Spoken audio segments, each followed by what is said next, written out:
আসসালামু আলাইকুম ভিউয়ার্স, আমার এই অসাধারণ স্বাদের লোভনীয় এই আচারটা বছরে একবার বানিয়ে খেলে সারা বছর এর স্বাদ জিভে লেগে থাকবে। তো এই লোভনীয় আচারটা আমি কিভাবে তৈরি করে নিয়েছি চলো একবার দেখে নিই।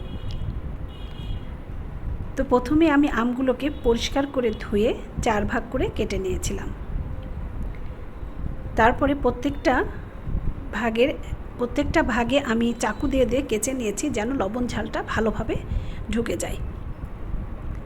আর 2 ঘন্টার জন্য রোদে আমি একটু হালকা করে শুকিয়ে নিয়েছিলাম পানিটা টানানোর জন্য। আর হ্যাঁ, এই আমের আচারটা যখন আটি হতে শুরু করে তখনই করতে হয়। একটা ফ্রাই প্যানে দিয়ে দিলাম 1 কাপ সরিষার তেল। আর সরিষার তেলটা যখন গরম হয়ে গেল তখন দিয়ে দিলাম তেজপাতা, দারচিনি আর এলাচ। আর দিয়ে দিলাম 1 চা চামচ 5 ফোড়ন অর্থাৎ ডাল মশলা। তারপর এর মধ্যে দিয়ে দিলাম সেই কেটে রাখা আমগুলো।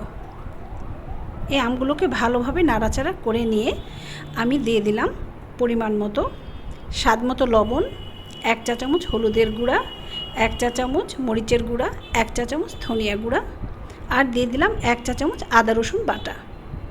এখন সব মশলাগুলোকে ভালোভাবে নেড়েচেড়ে আমগুলোর সাথে মিশিয়ে নিলাম।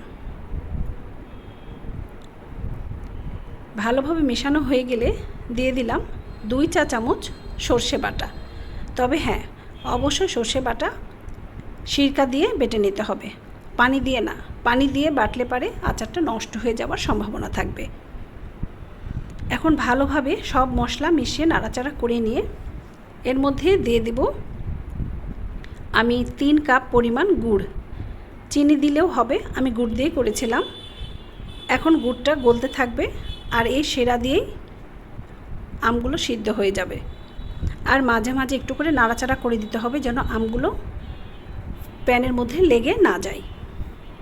আর দিয়ে দিলাম 2 টেবিল চামচ মতো সিরকা। আর এটা আচারটাকে সারা বছর সংরক্ষণ করতে সাহায্য করবে।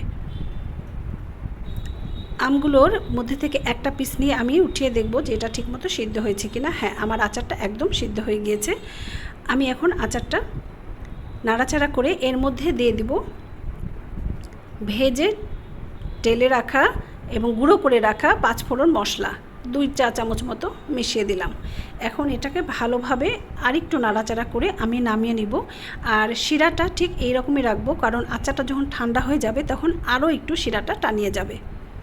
আমি এখন জালটা বন্ধ করে দিয়ে আচারটা ঠান্ডা হতে দিব। হয়ে গেছে আমার আচার। এই অসাধারণ স্বাদের লোভনীয় আচারটা আমার একদম রেডি। এটা ডাইনিং টেবিলে রেখে দিলেও 6 মাস সুন্দর থেকে যাবে। আর ফ্রিজিং করলে তো 1 বছর কোনো কথাই নেই। তা আপুরা, তোমরা একবার বানিয়ে দেখো এই আচারটা। আর তোমাদেরটা কেমন হয়েছিল আমাকে কমেন্টসে জানিয়ে দিতে ভুলবে না কিন্তু। আল্লাহ হাফেজ।